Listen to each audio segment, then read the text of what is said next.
வணக்கம் தனுசு லக்ன நேயர்களே, உங்கள் அனைவருக்கும் வணக்கம்.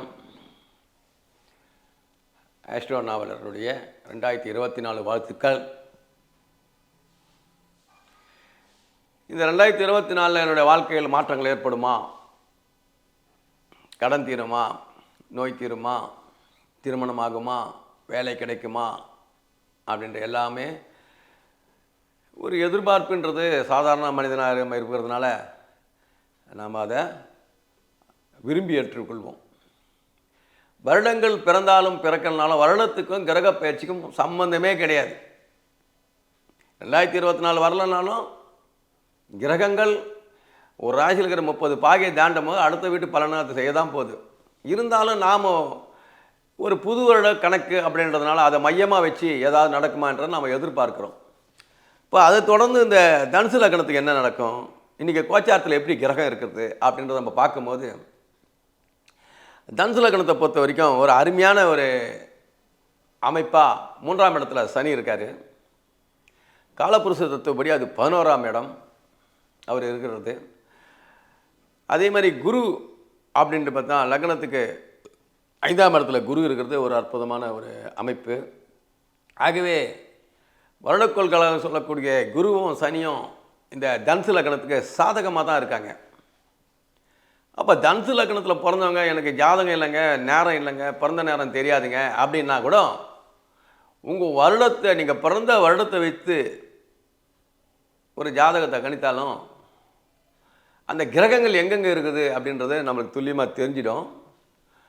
அப்படி பார்க்கும்போது அந்த நீங்கள் எந்த வருடம் பிறந்தீங்களோ அந்த வருடத்தில் உங்களுக்கு இப்பொழுது 35-40 வயசு இருக்குதுன்னா அந்த வருட பஞ்சாங்கத்தை எடுத்து பார்க்கும்போது எந்தெந்த இடத்துல கிரகம் இருக்கிறது அற்புதமாக இருக்கும்.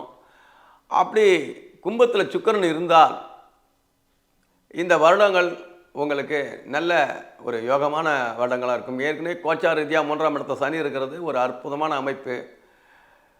எல்லாத்துலேயுமே வெற்றி, நல்ல பயணங்கள், நல்ல தகவல் தொடர்பு அனைத்துமே கிடைக்கும். அதே நேரத்தில் சுக்கிரனும் உங்களுக்கு கும்பத்தில் இருந்தால் உங்களுக்கு வண்டி வாகனம், வீடு கட்டாதவங்க வீடு கட்டுவீங்க, சொந்த வீடு வாங்குவீங்க, நல்ல ஒரு அழகான ஒரு வீடெல்லாம் வாங்குறதுக்கு ஒரு நல்ல ஒரு வாய்ப்பு இது. 35-40 வயசில் இருக்கிறவங்க இதை பயன்படுத்திக்கணும். ஏன்னா ஒரு 30 வருஷம் நம்ம பின்னோக்கி போனோம்னா உங்களுக்கு 5 வயசு 10 வயசு தான் இருக்கும். அந்த மாதிரி வாய்ப்பு வந்திருக்கும். அடுத்த 30 வருஷம் பொறுத்து வரும்போது உங்களுக்கு 70-80 வயசு ஆகிடும். அதுக்கப்புறம் அதிர்ஷ்டம் வந்து நான் வராது இருந்தால் நம்மளுக்கு என்ன இருக்குது.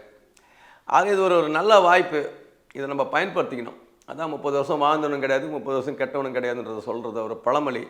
ஆகவே கும்பத்தில் யாருக்கெல்லாம் சுக்கிரன் இருக்குதோ அவங்களுக்கு இந்த சனியினுடைய சேர்க்கையின் மூலிமா பிறந்த ஜாதத்தில் சுக்கிரன் இந்த சனி சேர்க்கை ஏற்படும் போது நல்ல ஒரு பொருளாதார முன்னேற்றம் ஏற்படும். ஜாதகமே இல்லாதவங்க இதை பயன்படுத்தி இதன் மூலியமாக நீங்கள் பலனை தெரிஞ்சுக்கலாம். அடுத்து குருன்றவர் பார்த்திங்கன்னா உங்களுக்கு அருமையான ஒரு அமைப்பில் இருக்கார். அப்போது இதுக்கு 5ஆம் இடத்துல குரு இருக்கிறதுனால காலபுருஷத்துக்கு 1-5 ஆக்டிவேஷன் ஆகுது. அப்போது குழந்தைங்க மூலிமா மனமகிழ்ச்சி, சந்தோஷம், குழந்தை பிறப்பு, காதல் மூலிமா கௌரவம், இதெல்லாமே குழந்தைங்க மூலிமா கௌரவம், திரைத்துறையில் இருக்கிறவங்களுக்கு ஒரு நல்ல ஒரு கௌரவம், பட்டம், பதவி, இதெல்லாமே உங்களுக்கு அகம் சார்ந்த விஷயம் நல்லபடியாக நடக்கும். அதே மாதிரி திருமண வயதுள்ள பெண்களாக இருந்து இன்று மேசத்தில் செவ்வாய் இருந்தால் அந்த பெண்களுக்கு திருமணம் நடக்கும். இல்லை மேசத்தில் சூரியன் இருந்தால் அவங்களுக்கு ஆண் குழந்தை பிறக்கிறதுக்கு வாய்ப்பு இருக்கிறது.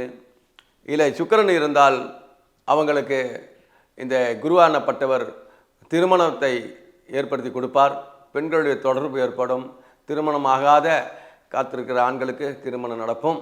ஆகவே 2024 உங்களுக்கு ஒரு முதல் 6 மாத காலம் குருவினுடைய பலனும் அதை தொடர்ந்து சனியினுடைய பலனும் உங்களுக்கு கிடைக்கும். இந்த வருடம் ஃபுல்லாகவே தனுசு லக்னத்துக்கு நல்லதாக நடக்கும் என்று கூறி உங்கள் அனைவருக்கும் வள்ளலாருடைய ஆசீர்வாதம் கிடைக்க, குரு வீட்டில் பிறந்திருக்கீங்க, அதே குருனுடைய ஆசீர்வாதம் கிடைத்து நீங்கள் நலமுடன் வாழ வாழ்த்துகிறேன். உங்கள் நாவலர்.